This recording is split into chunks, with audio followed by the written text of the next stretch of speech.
எந்த முதலீடும் இல்லாம வீட்ல இருந்தே ரீசேல் பண்றது மூலமா 20,000 வரைக்கும் earn பண்ணலாம். அதற்கான அருமையான ஆப் தான் இந்த மீஷோ ஆப். டிஸ்கிரிப்ஷன்ல இந்த ஆப்போட லிங்க் கொடுத்துருக்கேன். அதை கிளிக் பண்ணி டவுன்லோட் பண்ணிக்கோங்க.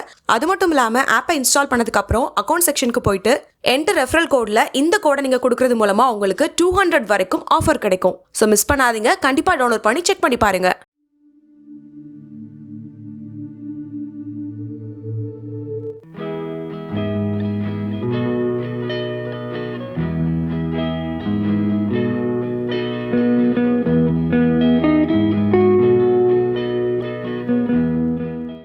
இதுவரைக்கும் நம்மளுடைய பல்லாண்டு வாழ்க்கை சேனலை சப்ஸ்கிரைப் பண்ணலனா மறக்காம சப்ஸ்கிரைப் பண்ணிக்கோங்க. அப்படியே பக்கத்துல இருக்க பெல் சிம்பலையும் மறக்காம பிரஸ் பண்ணிருங்க. அடுத்தடுத்த சூப்பரான டிப்ஸ் எல்லாம் உங்களுக்காகவே காத்துட்டு இருக்கு. Hey guys, welcome to diet recipes. இன்னைக்கு டயட் ரெசிபியில் ஓட்ஸ் வச்சு ஒரு ரொட்டி எப்படி பண்ணுறதுன்னு பார்க்க போகிறோம். ரொம்ப டேஸ்ட்டாக இருக்கும், சப்பாத்தியை விட ரொம்ப ரொம்ப சாஃப்டாக இருக்கும். கண்டிப்பாக நீங்கள் அதை ட்ரை பண்ணி பார்த்துட்டு எப்படி இருக்குன்னு கமெண்ட் பாக்ஸில் கமெண்ட் பண்ணுங்கள். ரொம்ப ஹெல்த்தியும் கூட. மார்னிங் பிரேக்ஃபாஸ்ட்டாவோ அல்லது நைட்டு டின்னராகவோ நீங்கள் இதை எடுத்துக்கலாம். இப்போ வாங்க இதை எப்படி பண்ணுறதுன்னு பார்க்கலாம். 200 கிராம் அளவுக்கு நான் ஓட்ஸ் எடுத்திருக்கேன். ஓட்ஸ் எடுத்துட்டு நல்லா மிக்சி ஜாரில் போட்டு மையாக அரைச்சி எடுத்துக்கணும். நீங்கள் ஃப்ரை பண்ணிட்டும் அரைச்சி எடுத்துக்கலாம், இல்லைனா ராவா கூட அப்படியே அரைச்சி எடுத்துக்கலாம். பேன் நல்லா ஹீட் ஆனதுக்கு அப்புறமா அதே கப் அளவுக்கு நான் தண்ணி எடுத்துக்கிறேன். நம்ம எவ்வளோ ஓட்ஸ் எடுக்கமோ அதே அளவுக்கு தண்ணி எடுத்துக்கணும். தண்ணி நல்லா சூடானதுக்கு அப்புறமா ஒரு 1/4 டீஸ்பூன் அளவுக்கு உப்பு சேர்த்துக்கலாம்.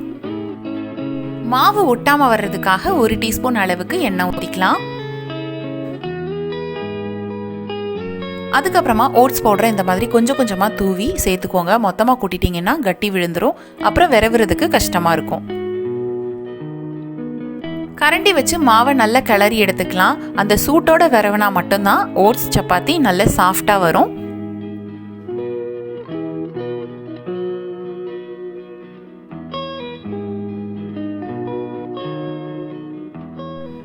அதுக்கப்புறமா நல்லா கை வச்சு ப்ரெஸ் பண்ணிட்டு உருட்டி வச்சு ஒரு 5 நிமிஷத்துக்கு நம்ம இதை மூடி வைக்க போகிறோம்.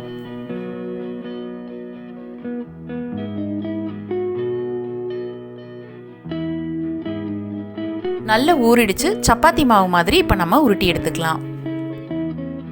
இந்த மாதிரி பிளேட்ல வச்சு நம்ம தேய்ச்சி எடுக்கும்போது மாவு வந்து ஒட்டாம வரும்.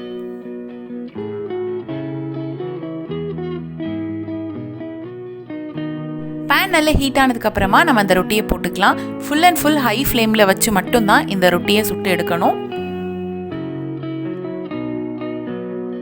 இதுக்கு எண்ணெய் ஊற்றணுங்கிற அவசியம் இல்லை, சும்மாவே வேக விட்டு எடுத்து சாப்பிட்டாலே நல்லா தான் இருக்கும். வேணுங்கிறவங்க கொஞ்சமாக நெய் சேர்த்துக்கலாம். ஒரு சைடு நல்லா வெந்துருச்சு, திருப்பி போட்டுக்கலாம். சப்பாத்திக்கும் ஓட்ஸ் ரொட்டிக்கும் பார்க்குறதுக்கு டிஃப்ரெண்ட்டே இருக்காது, அந்த அளவுக்கு ரெண்டுமே சேமாக தான் இருக்கும். இப்போ பாருங்க, பார்த்தாலே தெரிஞ்சிருக்கும் எவ்வளோ தூரத்துக்கு சாஃப்டாக இருக்குன்னு. சப்பாத்தி கூட இந்த அளவுக்கு நம்ம சாஃப்டாக போட முடியாது, அந்த அளவுக்கு டேஸ்டாகவும் இருக்கும். கண்டிப்பாக நீங்களும் இதை ட்ரை பண்ணி பாருங்க.